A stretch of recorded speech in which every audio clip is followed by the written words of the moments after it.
Bonjour, aujourd'hui nous allons apprendre à changer d'unité. Pour cela, il existe deux méthodes.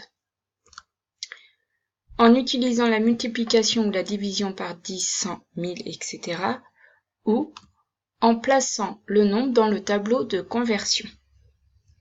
Dans tous les cas, il est nécessaire de connaître son tableau des unités.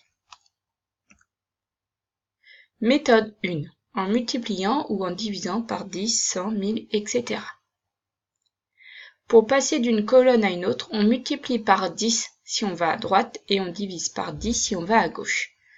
Ainsi, pour passer des kilos au hecto, je multiplie par 10, c'est-à-dire que 1 kilo, c'est égal à 10 hectos. 1 hecto, c'est 10 déca. 1 déca, c'est 10 unités. Une unité, c'est 10 décis, et 1 déci, c'est 10 centis. 1 centi, c'est 10 milli.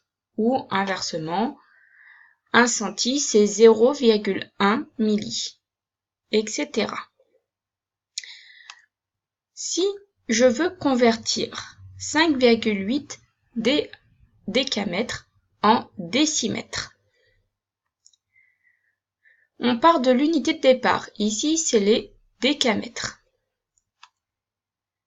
Et je regarde de combien de colonnes je me déplace pour aller dans la colonne de l'unité demandée. Donc ici, je veux aller dans les décimètres.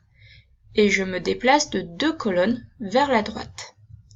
Je multiplie donc par 10, puis encore par 10, c'est-à-dire 10 fois 10, 100.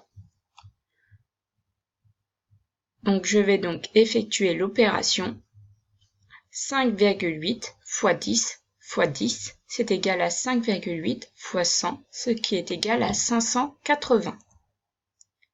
Donc 5,8 décamètres est égal à 580 décimètres. Bien sûr, pour utiliser cette méthode, il est nécessaire de maîtriser la multiplication et la division par 10, 100 000, etc. Sinon, il existe une autre méthode. Il faut utiliser le tableau de conversion. Donc, par exemple, convertissons 17,5 cm en hectomètres. Première chose, placez 17,5 cm dans le tableau.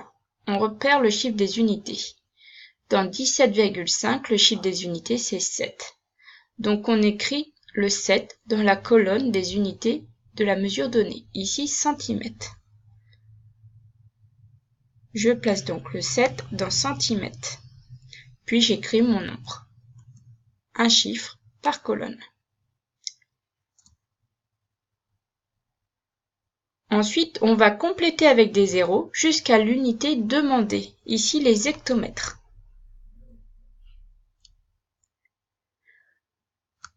Enfin, on va ajouter une virgule à droite de la colonne de l'unité demandée. Donc ici les hectomètres, je place une virgule à droite des hectomètres. Ce qui me donne donc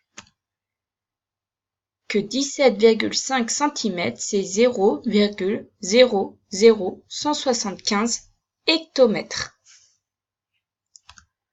Voilà, nous avons vu les deux méthodes. Vous choisissez celle que vous voulez pour les exercices que nous ferons en cours.